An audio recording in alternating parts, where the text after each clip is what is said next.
Welcome to our 2018 NAMI Walks. It's Eric Chase from Q105. We're so happy to have you here today. Hi, I'm Robin Eisenberg. I'm the Executive Director of NAMI Greater Toledo. NAMI stands for the National Alliance on Mental Illness.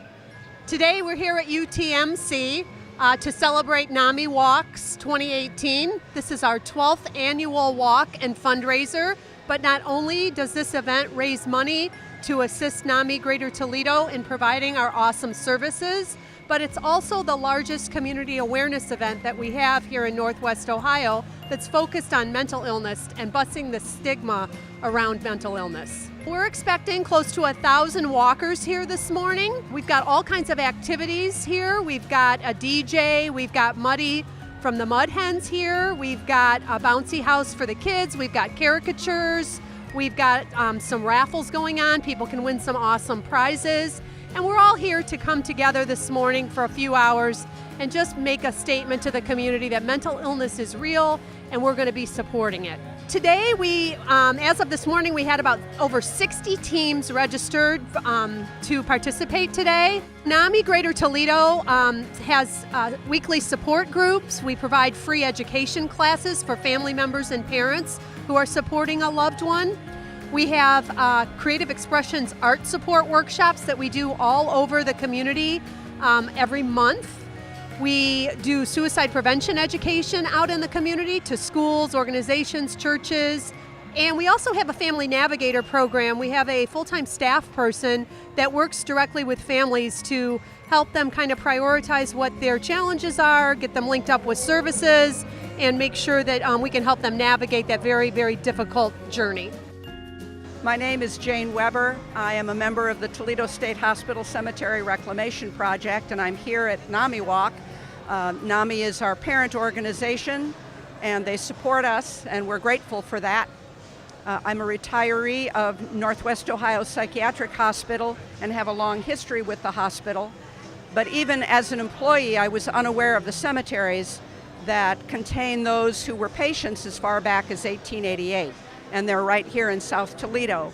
They're not visible to most people because there are very few monuments left by family.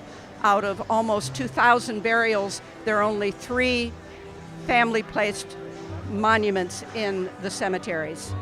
The state provided just flat bricks that over time were lost underground.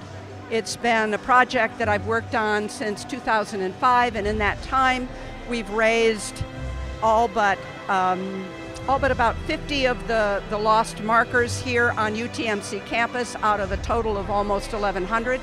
And behind Bowsher, where the oldest cemetery is located, we have found about 300 out of 906 burials in that cemetery.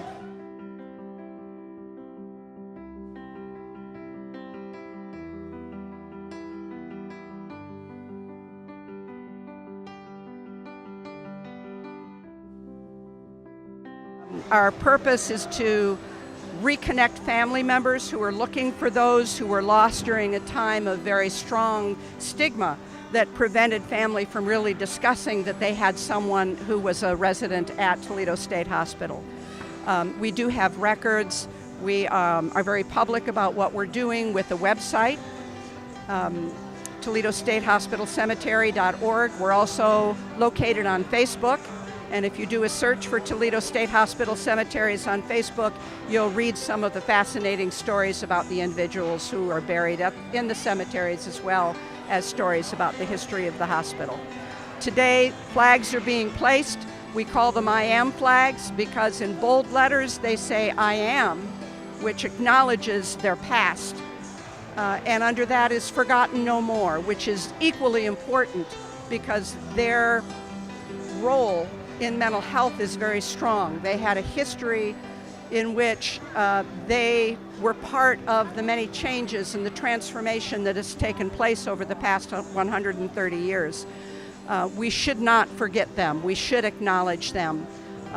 So what we do is change a flat field of green grass into an amazing field with individual proclamations of existence of the patients that passed away over the course of 130 years. Mental illness affects about 1 in 5 individuals here in our country, and it is really no different than any other illness like diabetes or heart disease. Basically, it's a disease of the brain and it's treatable, and because of the stigma, a lot of people don't get hooked up with services because they're either ashamed or they don't know where to go for help. But we know that if we can get folks in to see some docs and some therapists and get some support services in place, people can live very normal, productive lives. And that's kind of the message that we want everybody out in the community to know.